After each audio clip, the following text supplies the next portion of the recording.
Hey everybody, welcome back to part 2, or welcome back to the series, part 2 of how to make your own operating system. So in this part of the series, we're just going to be making your own file system. It's going to be a FAT32 file system. That's what it's called. And the reason we're doing this is because, well, we spent like 20 to 30 minutes just making a command system just for only to do this. So we gotta put that to work as well. And also, in the future for this series, I have a few things planned. Like, we're gonna be making our own file types that are specific to our operating system.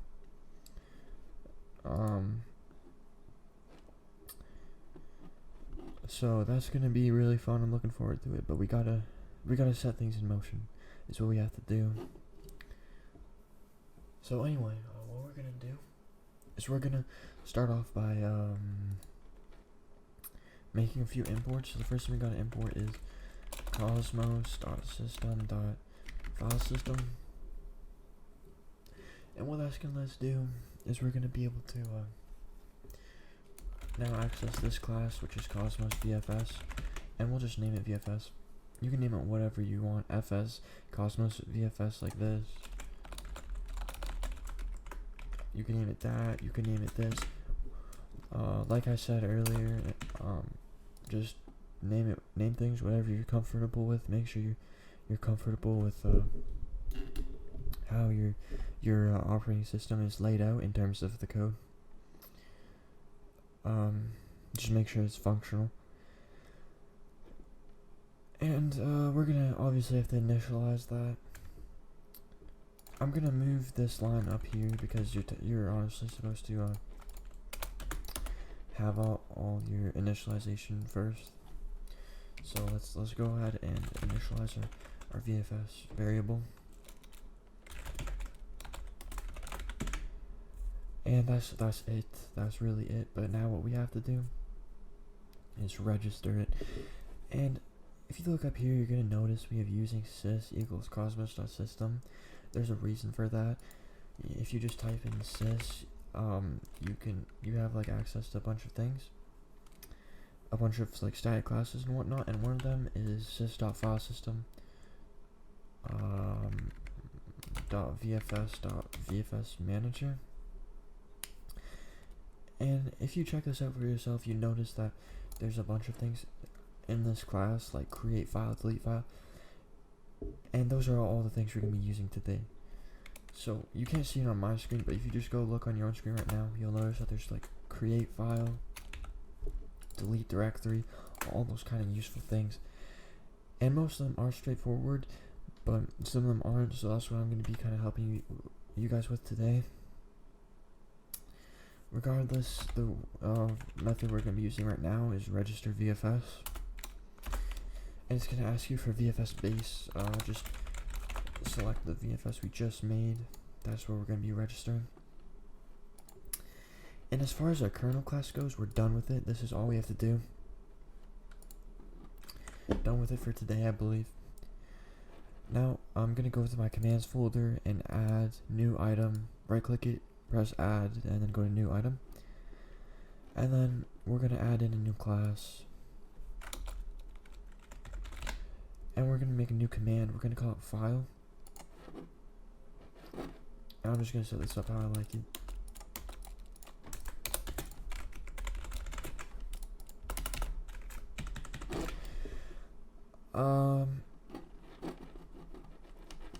The first thing we're going to do is make it a command. And we're going to set it exactly how I did it with the help command. Just make it inherit it. Add in the required constructor.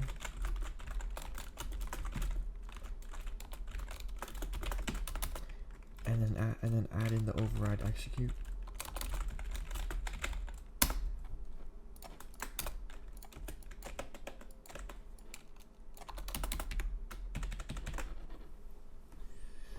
And essentially, what this command is you're gonna, this isn't gonna work but I'll just go in command prompt so I can better explain it. So, if you look at my command prompt, this is kind of the idea of the command. You're going to type in file, and then you're going to be able to type in things like create for the first argument. So yeah, we're going to be using arguments. So yeah, the first argument is going to be like create. There's going to be other ones too. And then you'll be able to write the file name for the final argument. So obviously, as you can see, what this is doing, we're selecting the file command that we're making right now, and then we're telling it to create a file, and then the last argument is just gonna be the file name. And there's gonna be other things too that you can do with this command. For example, remove, and then the file, and write the files, delete, create directories, all that kind of thing. And the way that we're gonna determine what the user wants to do with the command is on the first argument. So this right here is the first argument, create. And if you change it to delete, you'll know that the user wants to delete. If you change it to create directory, you'll know the user wants to create a directory, and directory is just a folder. And obviously, if we want to determine what the user wants to do, we're gonna have to check what this is. We're gonna have to check what this string is. The best way to do this is through a switch statement. So we're gonna switch it. We're gonna switch that string. I'll leave the comment here. So switch, and then in brackets we're gonna switch the first argument. And the first argument, the way we access that is we go in our arguments array, and to get the first one, you want to just select the 0th index because it starts at 0, obviously. And now we could just close that, and then we just open it up with squiggly brackets. And I'm sure a lot of you are familiar with the switch argument, or the switch command, the switch statement.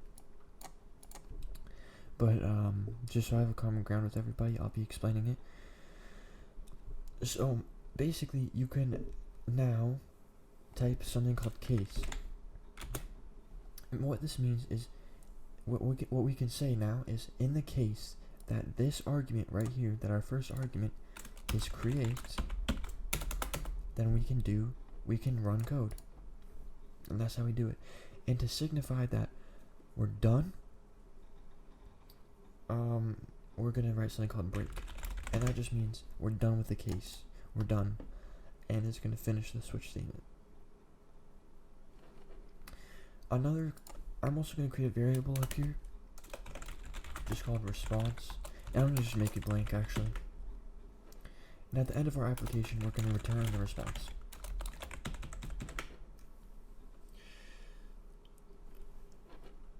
Now, to create a file, first of all, we're going to make a few imports. Not just for creating a file, but for everything else. Using system.io. Again, I know a lot of you are familiar with this if you have programmed in C# before. Basically, this is for things like on Windows, like creating files and stuff like that. Basically, it just means input-output. It helps you with creating files, among other things, but we're just going to be using it to help us with creating, modifying, deleting files and whatnot, and reading, that kind of thing. It has other functions in the namespace, but that's what we're going to be mainly using. And if we go back to our kernel, you can recall me talking about this line right here, using sys equals cosmos.system at the top, 4th line. Just go ahead and copy that and paste it into your file.cs, because we're going to be using that as well.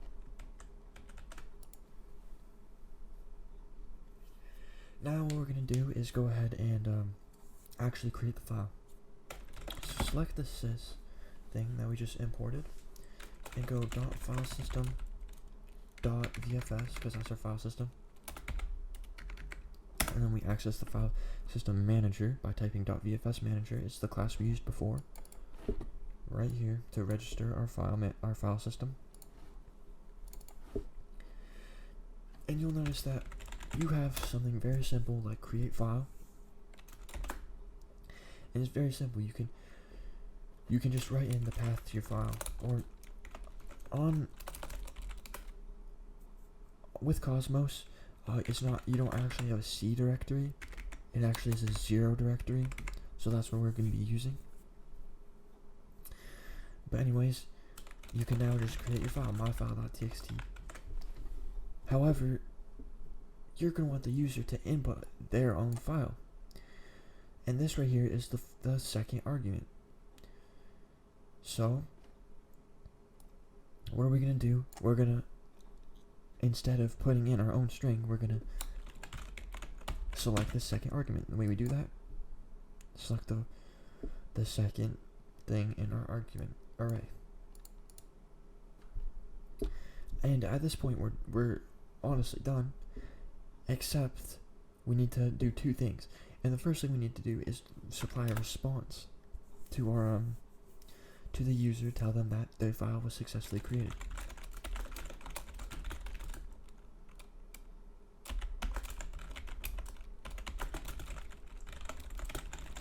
And we'll give them the name of their file right here, just to confirm. And the second thing we have to do is, well, what happens if that's not the case and the file isn't successfully created? Well, the way we check if it is or not is by adding a try catch loop.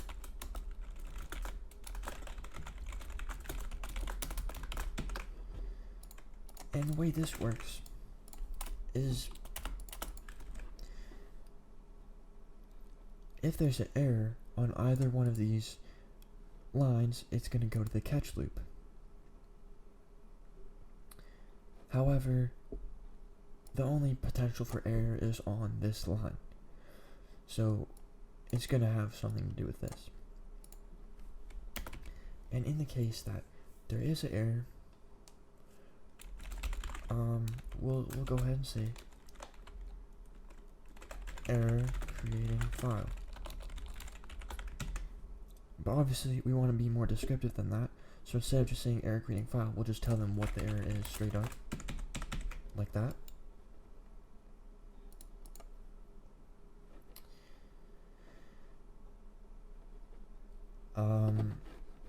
And I'm not entirely sure if I could just break there. I don't believe I can, but I'll test it just for the sake of testing it.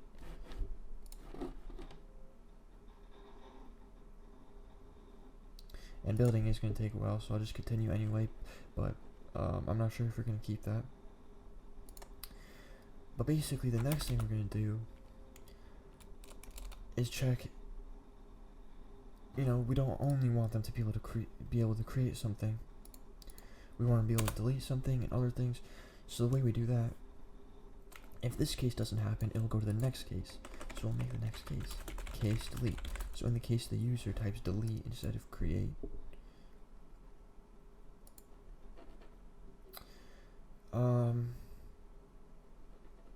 then we'll do the exact same thing. So I will just copy and paste this whole thing.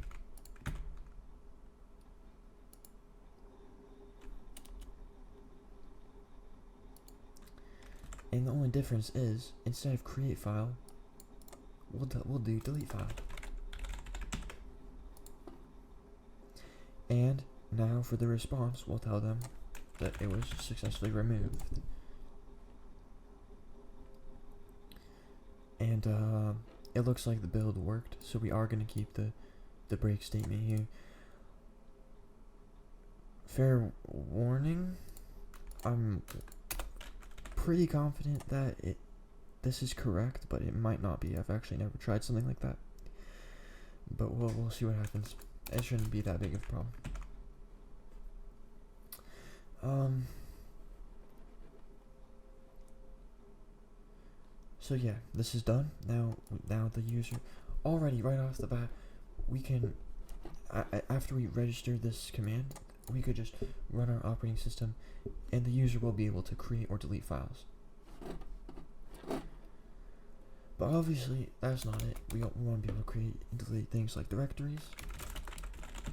So I'll just do the same thing except for create dir. And you could do, again, you could just name this whatever you want, whatever you're most comfortable with. You could do create directory. You could do crd for create directory or something. But I'm fine. I like create dir the best, to be honest. So I'm just gonna do that. Exact same thing.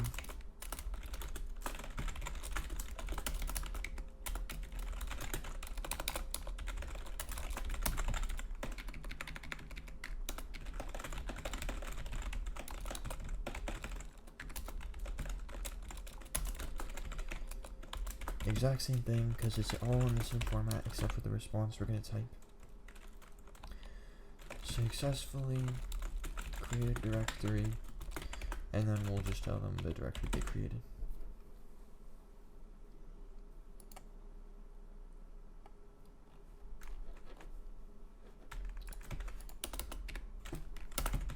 I'll do the same thing except for deleting directories. I'll call it remdir for remove directory.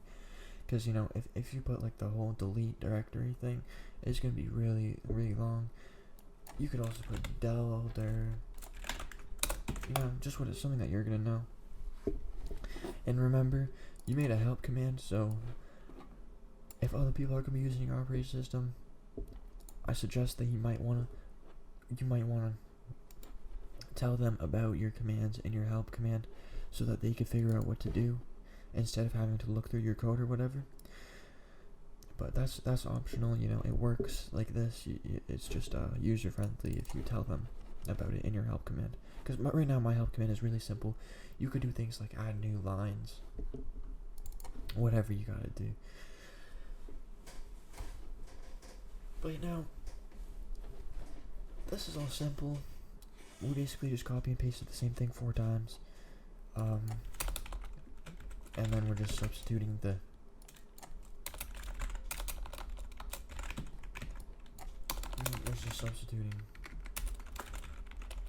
oh, I see.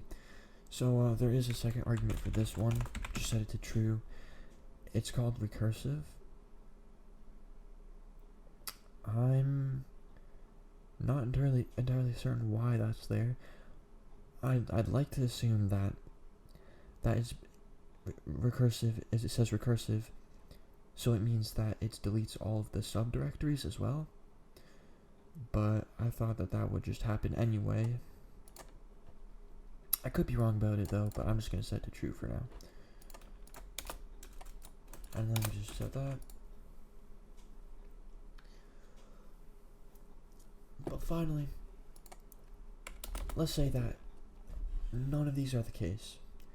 Let's say that the user types in this, for example, file, and then they type in something random, myfile.txt. Well, that means that none of these cases are the thing. In a switch command, or in a switch statement, when none of these things are the case, we can default to, well, the default case. So if we get something that we didn't account for in our cases, then it's an unexpected response. It's an unexpected input. So what we'll do is we'll say response is equal to unexpected argument, and then we'll give them the argument that, well, we didn't account for, and then just call it there. Now this is good and all. We can create directories, we can delete directories, we can remove them, or I already said that, but we can create files, delete remove files, whatever. But we're actually going to want to put data in those files. Otherwise, it's all for nothing really, apart from the names. So I'm gonna make a case, write str for string.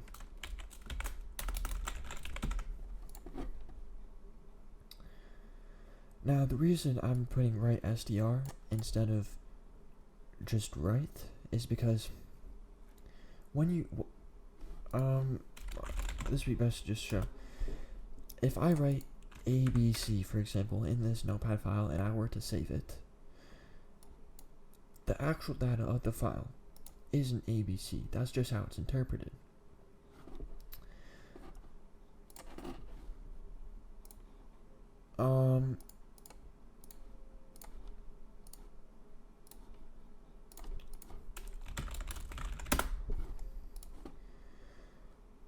The actual data that's on the file, I don't know if you guys can see this because of the quality. I'll try to make it bigger. The actual data of the file wouldn't be ABC. It would be, if you look on this table, as you can see, the A is actually equal to a decimal value of 97. So there would actually be 3 bytes in this file, and bytes aren't strings.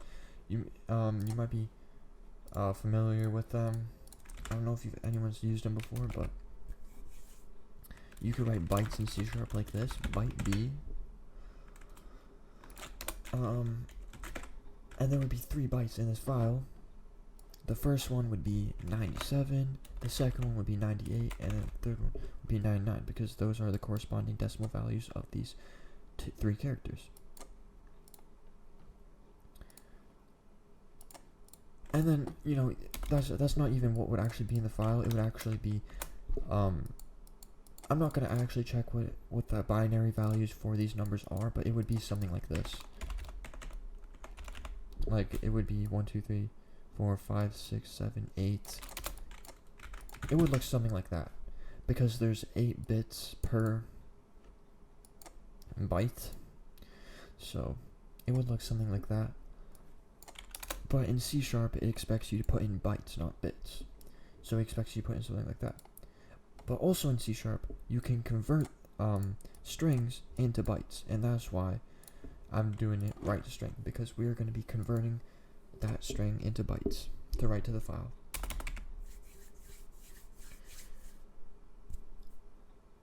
So anyway, what we're going to do is put it in a try-catch loop. It's especially important now.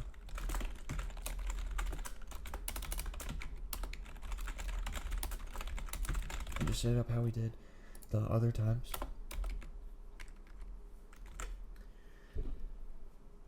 And in this one, we're going to expect 3 arguments. So this is something that we'd, for example, expect. File for the label, write string for the first argument. The second argument would be the file name.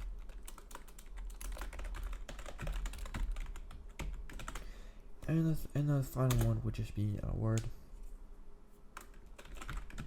Just for now, it would be a word. I will probably later in this video make it able to write, give you the ability to write more than 1 word. It's not that hard to do. But just for the simplicity's sake, because we're just starting out, I'm going to make it so you can only write 1 word in the file.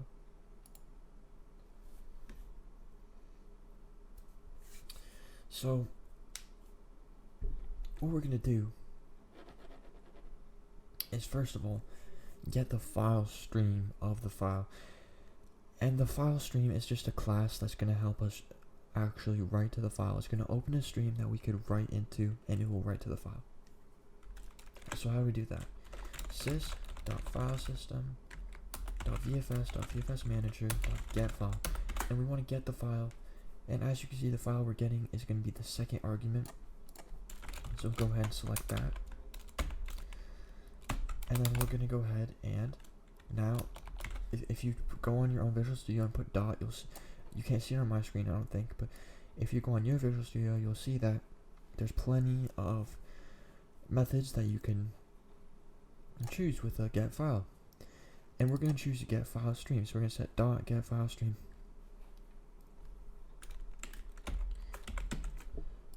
And this is where the system.io we imported comes into play, because this is where the stream class is located. And we're going to go ahead and create a stream, or we're going to store the stream in our file stream variable, and we'll just call it file stream fs is equal to this, and we'll store the stream in our variable. But you're gonna notice that it's red right now. That's just because right now this returns just a stream, not a file stream. So we're just gonna be able to convert it just by casting it like that. Now that we have the file stream, what we're gonna want to do is say check if it's open for writing. So, because someone else could be writing in it. I don't know what could be happening later down in your operating system. Some other application could be writing to it. Anything could really be happening. So what you're gonna do, it could be read only. There's so many possible things. So we're gonna check if you can write to it, and the way we do that is you take your file stream variable, and there's a boolean on it called can write. So if we can write to it, then we will write to it. But if we can't write to it, so that's where we're putting our else statement. If we can't write to it, then what we're gonna do is say unable to write to file, not open for writing, and then we'll break there. And whenever we break, all it's gonna do is take us down outside of the switch statement, and it's gonna return the response to the user, where it will be printed out in the kernel for the user to see.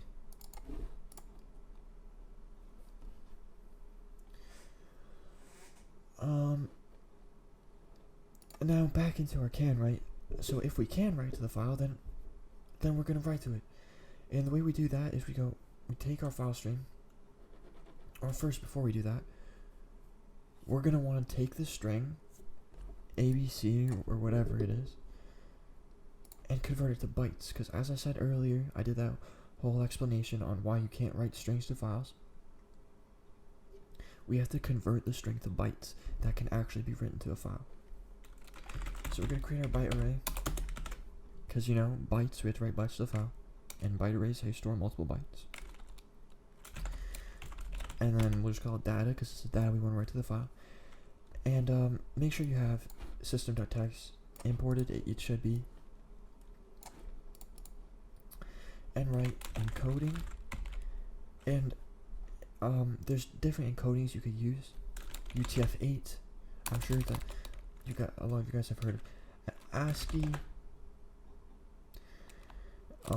There's different kinds of text encodings that we could use, but we're going to use ASCII just because it's very simple, 7-byte text encoding, or 7-bit.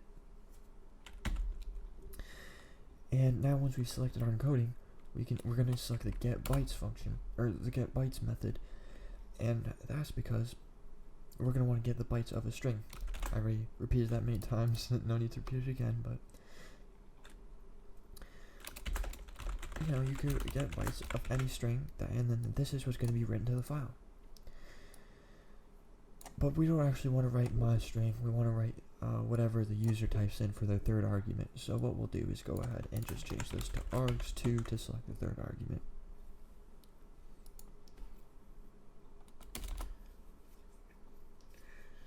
Now that we've done that, what we're going to actually want to do is select our file stream, and there's going to be a handy method on it called write. The first thing is just your array of bytes that has the data, and it describes it as the buffer containing the data to write to the stream. So yeah, that's what we're going to be writing to the stream, the text for the file. And the next variable is offset. So this it has really no use when writing to files, at least in this case, because if you set this to like 4, for example, then it will start writing at the 4th. It will skip like 4 characters or whatever. And so, for example, if you wanted to write this to a file and you set your offset to like to 2, then it would only write is to the file. That's what that is.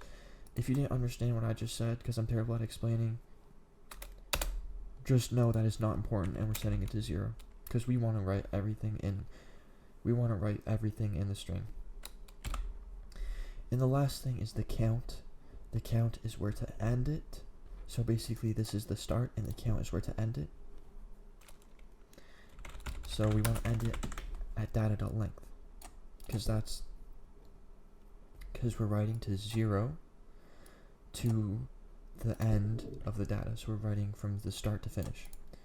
We're not, like starting at the 4th character and ending at the 2nd last one, for example. We're starting at the start and ending at the finish. Hopefully that makes sense. And after that, we'll just close the file stream and break. I mean, we don't even really have to type break because it's just going to go down here, but as you can see, it lit up for a second because if I put break here, then it would just be impossible to get there. Unreachable code detected. So there's no point, basically.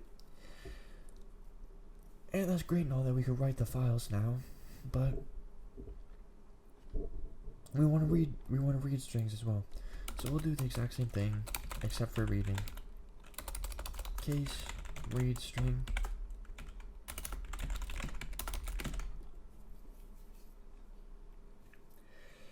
And now we want to do the exact same thing. I'm just going to copy and paste it.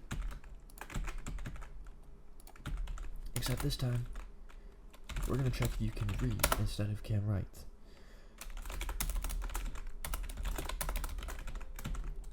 And if you can't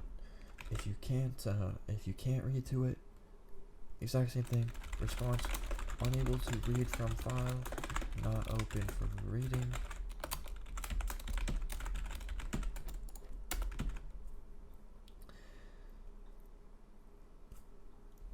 And if you can read, then this is where things get a little different.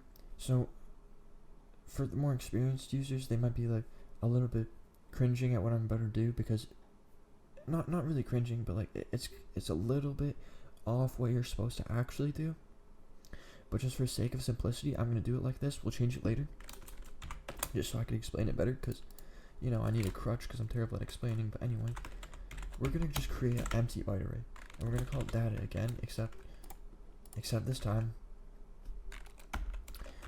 we're just gonna create an empty byte array with 256 possible bytes.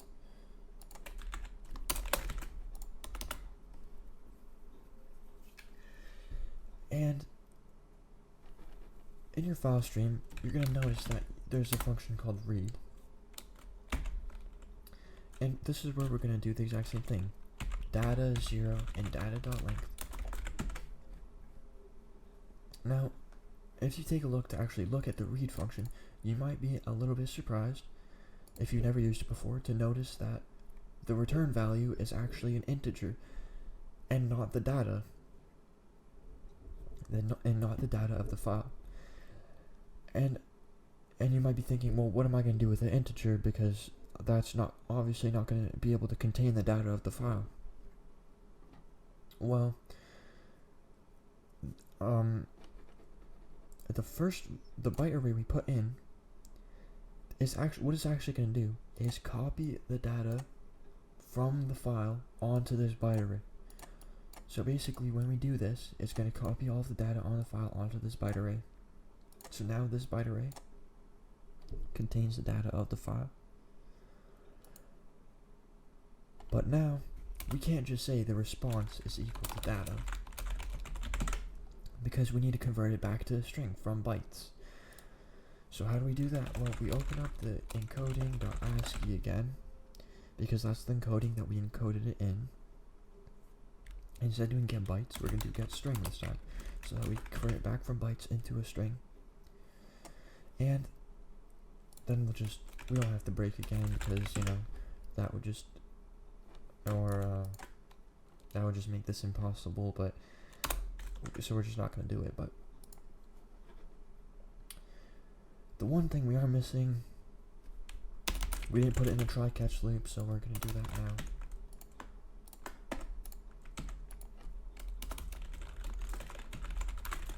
Or try catch block is what I meant to say.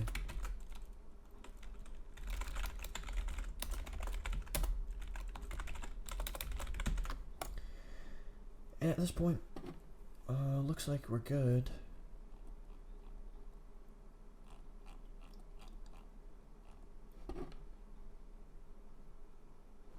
So what we'll do now is go to our command manager and just register our command as we did with our help command.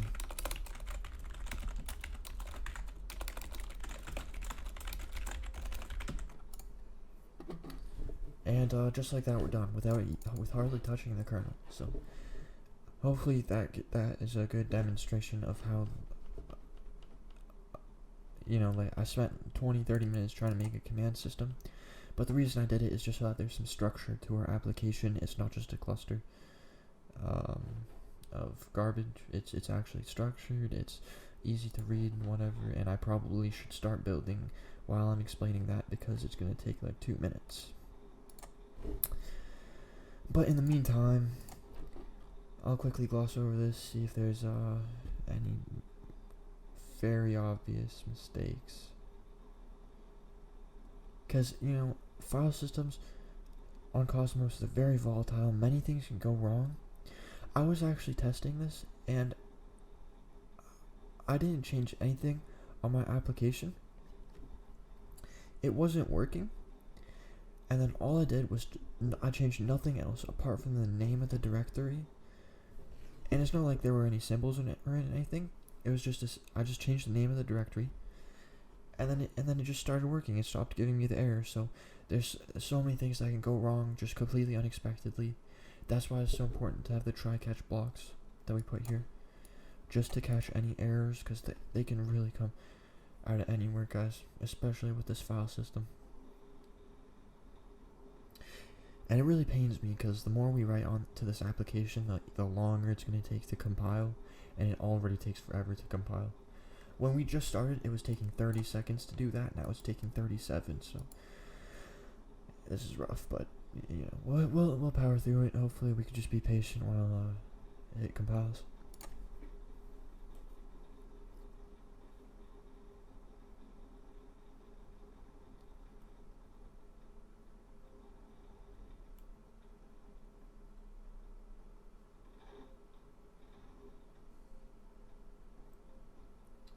Here we are, VMware, and it's going to debug connection. The first thing you're going to notice is that now you have this whole thing, file system, bytes per cluster, just giving you a bunch of information about the file system. If you want to get rid of it, you could just clear your console after you register it in the VFS, and all you have to do is just this. And honestly, I haven't tested it, but like I don't see why that wouldn't work. It might not for some really weird reason, but I imagine you could just easily do that. But anyway, let's go ahead and type in our file command, and first of all, let's just test if I type in something random, what's gonna happen. Good, unexpected argument. So if you guys remember, when it's an unexpected argument, that's what's supposed to happen. Now let's create a file, or create a directory, and remember is 0. And there you go, successfully created your directory.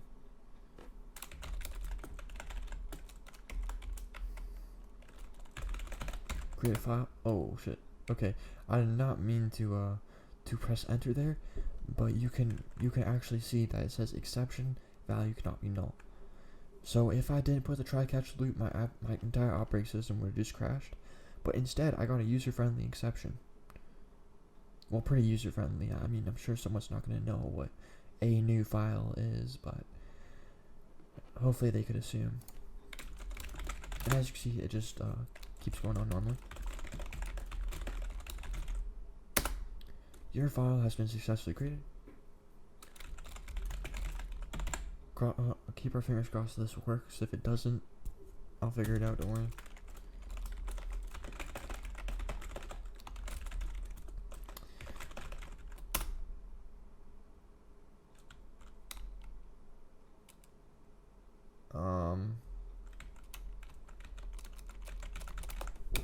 Let me just check why that happened. I'm not sure if that's an error yet. Oh, okay. That's there was no error. I just completely neglected to put the response. I'll fix it after we're out of this. Now, there was no error, so let's just see if it worked. Read string. And as you can see, it says my str.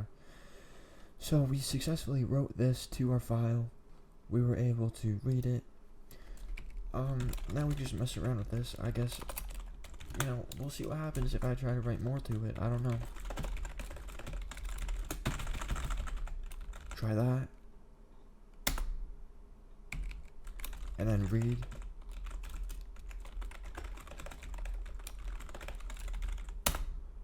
As you can see, when I read it, it now gives me the new information I put in there.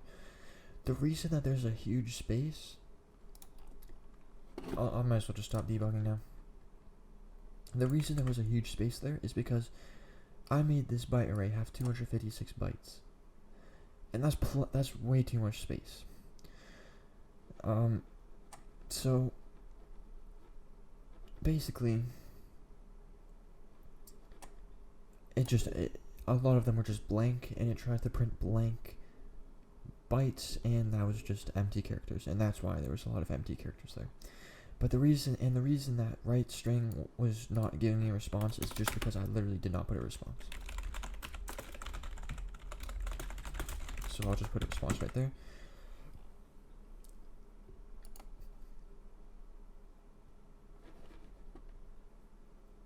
And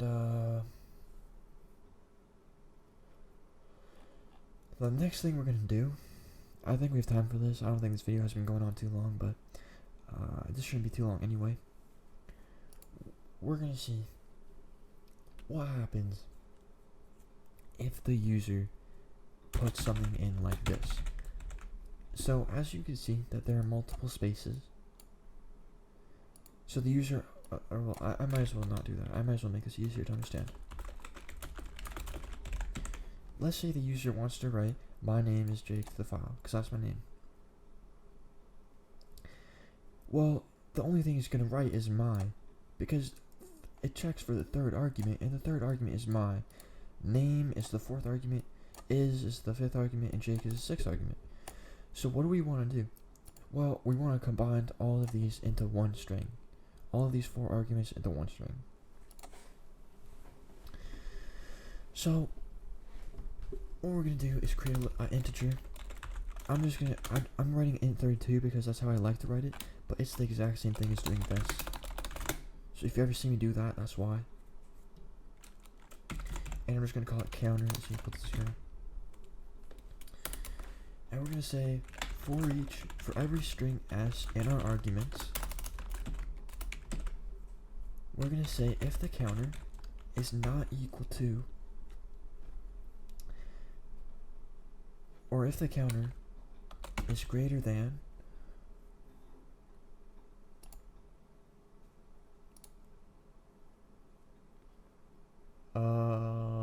one, then we're going to create another variable back here called a string builder. And this is just something that you use whenever you want to whenever you want to add a string to a string many times. That's why it's called a string builder. We're going to add s to the string builder. And then we're going to increase the counter. So basically what this logic is doing is it's checking if your argument is above 1, and the reason it's above 1 is because write str is 0, myfile.txt is 1. So if it's above 1, meaning one of these, then append it to the string builder and add them together. But one thing we're going to do is if we do that, then this is going to give us, assuming that you write in this command, this is going to sv.to string, which is how you convert it back to string, would be equal to my name is Jake, because the spaces aren't accounted for in the arguments because they're split. Back, if you remember in our command manager, as you can see, we split the spaces. We don't actually keep them in the arguments. So we'll just add in the space right there. And then that will convert this to that, to technically that. We could trim off the last character, but it really doesn't matter that much if there's one extra space on there. If you guys care about it that much, you could just get rid of it. I mean, I will. Or no, I won't. It's not that big of a deal, to be honest to me. But if you care about it that much, you can.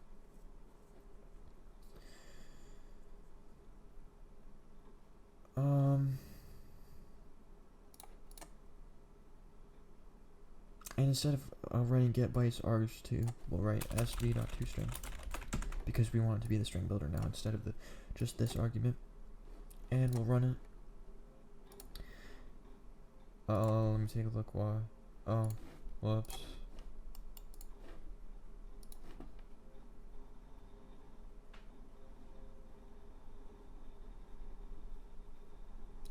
I guess in the meantime, I'll try to find a simple logic to get rid of that.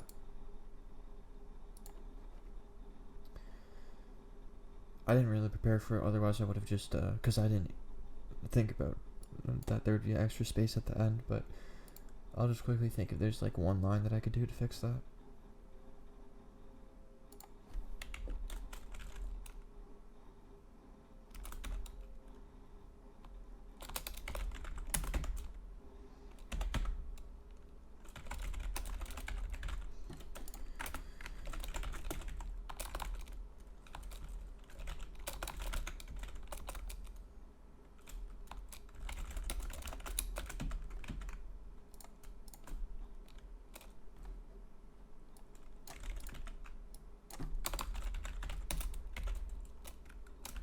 I think that should work right there, but we've already started building it, so if you do want to get rid of the last space, try something like this.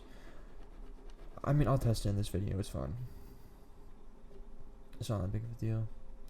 Or you can just test it yourself. It's not, I think this will just get rid of the last space.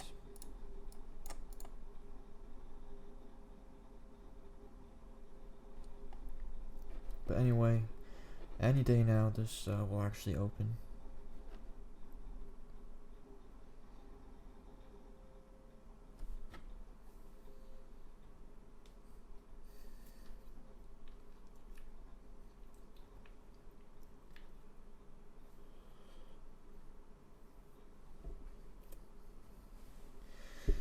So file create 0 my file.txt, file write string. Let's just test if it works really quick. Successfully wrote the file. Now it actually says something. And as you see, hello world. And there is a bunch of garbage at the end, but we'll fix it later in a later episode where it actually becomes a problem. But yeah, that's how you create a file system, guys. I hope you enjoyed that video. I really hope it wasn't too long. It looks like it was approaching 40 minutes, but there's not much I could do. Operating systems are a complex task. And if you have any questions, just leave them in the description. That'd be leave them in the comments. I'll respond to them. See ya.